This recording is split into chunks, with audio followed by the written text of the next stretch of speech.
se motiver. Motiver, motiver. Soyons motivés. Motiver, motiver. Motiver, motiver. Ici, chacun sait ce qu'il veut, ce qu'il fait quand il... Bonjour, bienvenue sur le toit de notre caveau pour cette troisième capsule instructive sur comment faire un caveau pour conserver tous ses légumes, toutes ses récoltes pour l'année. Donc, c'est une série. Si jamais c'est la première vidéo que tu vois, sache qu'on en a déjà fait un sur le principe général, expliquer c'est quoi un caveau, puis c'est quoi les grandes lignes qui fait que ça fonctionne, qu'on peut garder des légumes très très longtemps. Après ça, on en a fait un autre aussi sur choisir son emplacement. Puis là, on va tomber dans le sujet des besoins électriques et puis aussi de la ventilation.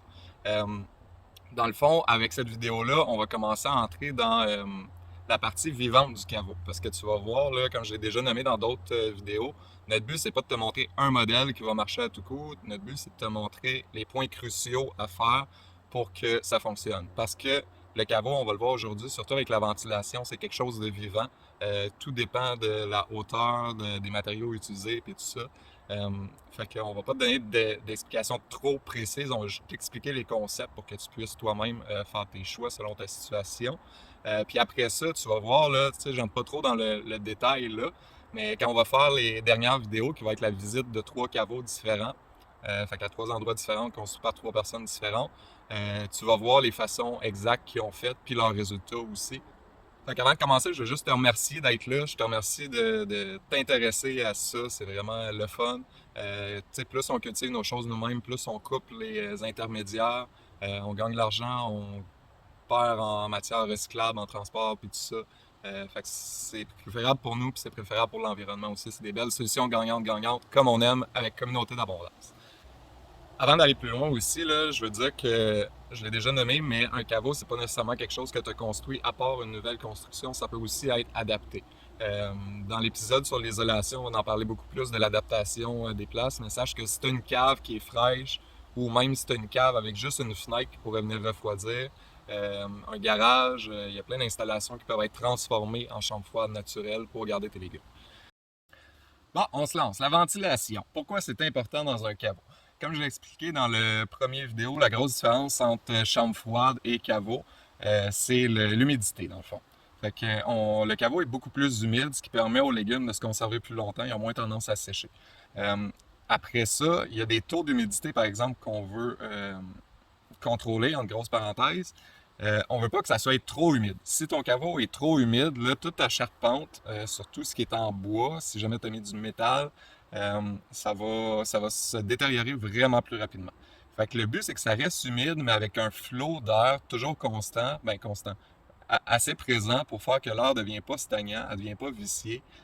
Donc, c'est un milieu humide, mais qui est quand même aéré. Fait que pour faire ça, il y a deux espèces d'écoles de pensée. On va parler de la ventilation naturelle puis de la ventilation mécanique. Si tu veux en savoir plus sur ce concept-là, je vais mettre en description des liens pour continuer ton apprentissage là-dessus pour être sûr que tu comprends bien. Mais pour faire une histoire courte, la ventilation mécanique, c'est quand on force de l'air à l'intérieur. Fait que dans tous les cas, dans ventilation mécanique ou naturelle, on va vouloir créer une entrée d'air puis une sortie d'air. Le petit poteau que j'ai derrière moi, c'est ma sortie d'air, moi. Puis j'en ai 2 autres aussi. Puis là-bas, on a une entrée d'air qui est le poteau, puis il y a le drain aussi qui fait office d'entrée d'air. Faut jamais oublier ça, comme on l'a vu dans choisir son emplacement, il faut drainer le caveau. Ben le trou qu'on aura fait pour drainer, il y a de l'air qui passe par là, fait que ça crée automatiquement une entrée d'air. La différence entre mécanique naturelle, c'est que dans notre entrée d'air ou notre sortie, on va installer un ventilateur, quelque chose d'électrique, qui va forcer l'air à entrer. L'avantage de ça, c'est que dans le fond, on est sûr que le flot d'air est constant. Le désavantage, c'est l'utilisation de l'électricité. Fait que dépendamment des circonstances, mais des fois, on n'a pas d'électricité à porter ou pas assez, en tout cas, pour faire runner une fan toujours. L'autre désavantage, c'est la maintenance. Comme à toutes les fois qu'on utilise quelque chose de moderne, plus qu'on en met, plus qu'à un moment donné, ça va casser, puis il faut repasser, puis il faut réparer. Le principe de ventilation naturelle, ça, c'est un petit peu le même principe, sauf qu'on laisse la pression de l'air faire le travail. Fait que les grandes lignes pour réussir ça, c'est que ton entrée d'air soit plus basse dans le fond que ta sortie d'air. C'est pour ça moi, que mes poteaux sont quand même longs. Pour donner une image, il faut penser aux poêles à bois un petit peu. Les poêles à bois, il y a toujours une cheminée qui est assez haute, qui sort de la maison. Puis ça crée un tirage, dans le fond. C'est que l'air chaud va toujours monter. C'est une loi physique qui ne change pas. Donc, quand l'air monte, elle va créer une convection, puis elle va tirer l'air. Dans le fond, moi, ma sortie d'air qui vient ici, quand l'air passe, ben, ça pompe sur les entrées d'air qui sont plus basses pour le drain. Pour reprendre l'exemple du poêle à bois, si on n'aurait pas de cheminée dans le poêle à bois, on aurait de la boucane à grandeur dans la maison. Mais étant donné qu'on a une cheminée assez grosse, puis plus on a une cheminée haute, plus le tirage va être fort. Cela dit, un caveau, c'est pas quelque chose où est-ce qu'on va chauffer. Fait que tu vas voir, là, ça va vraiment dépendre des circonstances. Puis là, tout va jouer. Hein? La température, la pression atmosphérique, le taux d'humidité fait que ta ventilation naturelle va fonctionner toujours, dans le fond, mais pas toujours de la même façon. Pour te donner un exemple de ça, je vais t'expliquer un petit test que j'ai fait au fur et à mesure des années. Dans le fond, ça, c'est comme une sortie d'air, puis j'en ai profité pour faire passer mon fil pour mes lumières. J'utilise la fumée. Tu mets quelque chose qui va fumer un petit peu, puis en le mettant proche, tu vas pouvoir observer le mouvement de l'air. Fait que si ça tire par là, ta fumée va rentrer. Puis au contraire, si ça sort par là, ben, tu vas observer qu'il y a un flot d'air qui pousse ta fumée à l'extérieur. Au fur et à mesure de faire ces tests-là, je me suis rendu compte que des fois, l'air rentrait par mes sorties d'air. Tu sais, moi, dans ma tête, je faisais une sortie d'air, l'air allait sortir par là, mais la nature est tout autre. Fait qu'il y a toujours un flot d'air, mais des fois, mon air va passer par là, puis elle va sortir par le drain. Puis plus souvent qu'autrement, ça va être le contraire. Ça va rentrer par le drain, puis ça va sortir par là. C'est pas grave. C'est juste pour t'expliquer, dans le fond, que c'est quelque chose de vivant puis qui va bouger. Les autres concepts importants pour ça aussi, c'est la dimension de ta sortie d'air versus ton entrée d'air. Ça va aider justement à créer un courant dans un sens particulier. Donc, tu veux une sortie d'air qui a plus de diamètre que ton entrée d'air. Comme dans les poêles à bois, exemple, les entrées de maisons modernes, les trous d'entrée d'air sont environ ça de gros d'habitude. Puis on va avoir une cheminée d'au moins 6 pouces, pour te donner une idée. Bon, là, on est rendu un petit peu en bas de la côte où est-ce que je te montrais tantôt notre entrée d'air. Dans le fond, pendant que j'y pense, c'est important, tous les trous qu'on va faire dans le caveau, on va mettre un maillage. Ouais. Le petit tape rouge ici, là, on le voit pas sur la vidéo, mais ça tient un moustiquaire. Ça fait que les insectes vont pas rentrer là-dedans. Ça peut être très, très attirant. C'est plate, mais on veut pas qu'ils aillent nicher dans le caveau, dans le fond. Ça peut créer des sérieux problèmes, surtout si tu as des souris qui rentrent et des affaires comme ça. C'est comme le jackpot pour eux. Ils tombent dans la réserve au sec en plus. Ça gèlera jamais, ça va jamais être trop chaud. C'est le paradis. Malheureusement, on les veut pas là.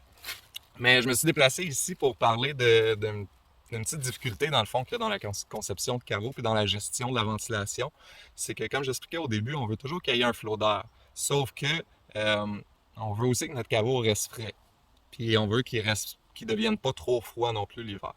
Je dis ça parce que, dans le fond, la ventilation est nécessaire. Sauf que si tu fais rentrer de l'air tout l'été à plus 40 dans ton caveau, ben là, tu as un petit problème. Le caveau, il va se réchauffer beaucoup trop vite. Puis c'est vrai aussi pour l'hiver. Tu sais, à moins 30, moins 40, quand tu fais rentrer de l'air de cette température-là, ton caveau, il va refroidir trop, puis tes aliments vont finir par geler. Fait que je vais t'expliquer un principe qui peut aider à ça. Nous, on l'a semi-mis en pratique, là, mais c'est vraiment pas suffisant ce qu'on a fait. C'est suffisant pour que ça fasse la job. Notre caveau, il est fonctionnel, mais pour vraiment copier ce que je vais t'expliquer, qui va créer une entrée d'air qui va toujours être à une température constante, fraîche, à la température où est-ce que tu veux tes aliments, c'est pas assez ce qu'on a fait. Là, juste ici, il y a le drain.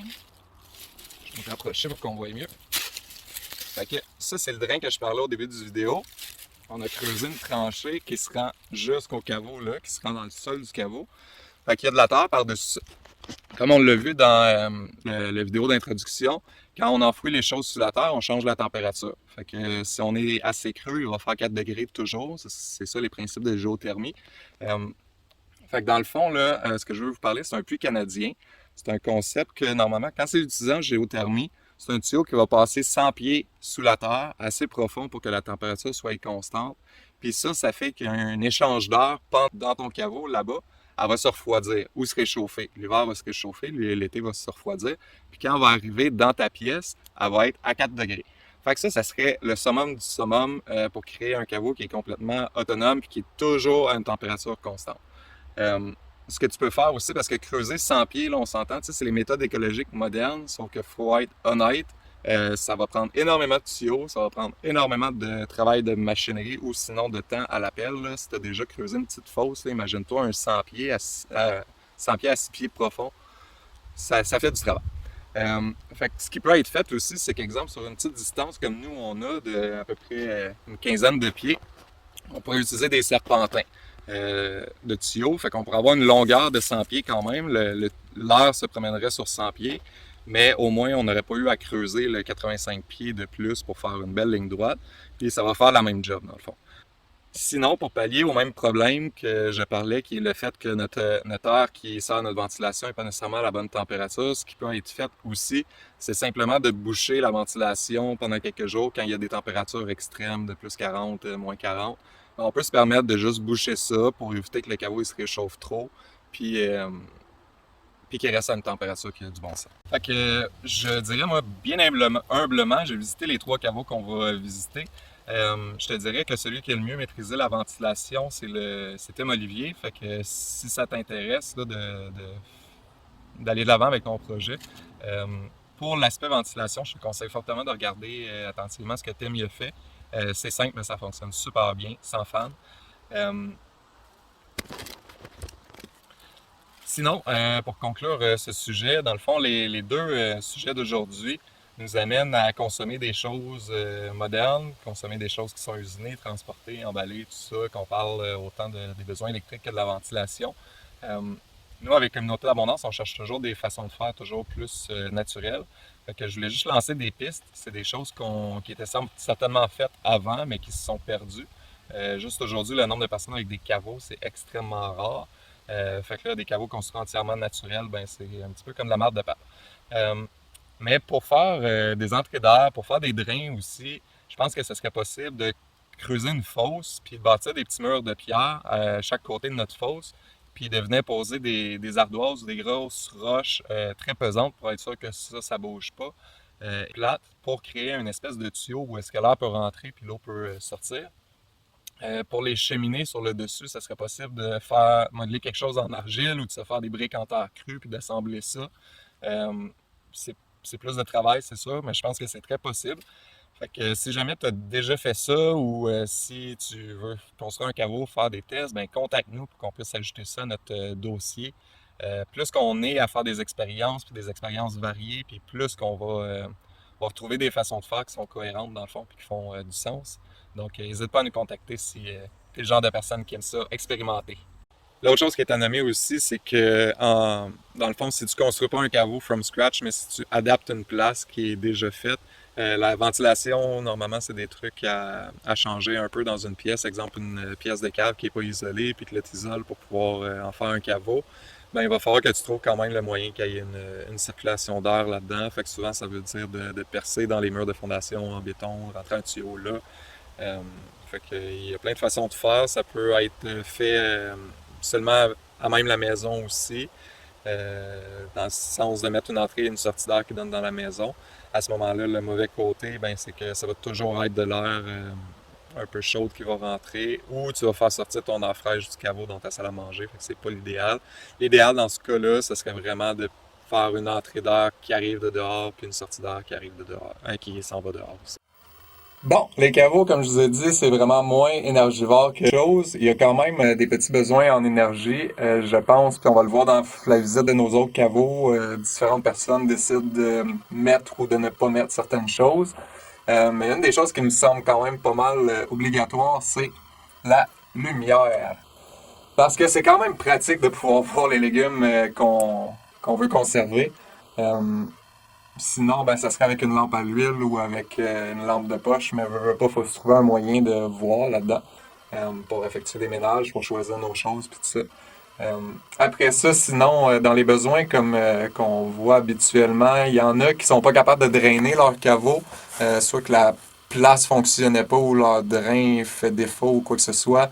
Il y en a qui vont mettre une pompe au sol, dans le fond, comme ça, si l'eau rentre, ben, elle est aspirée et est envoyée dehors. Sinon, l'autre chose qui est quand même commune dans ceux qui décident de se mettre quelque chose à l'électricité, ben, c'est d'avoir une petite fan, dans le fond, qui va faire circuler l'air.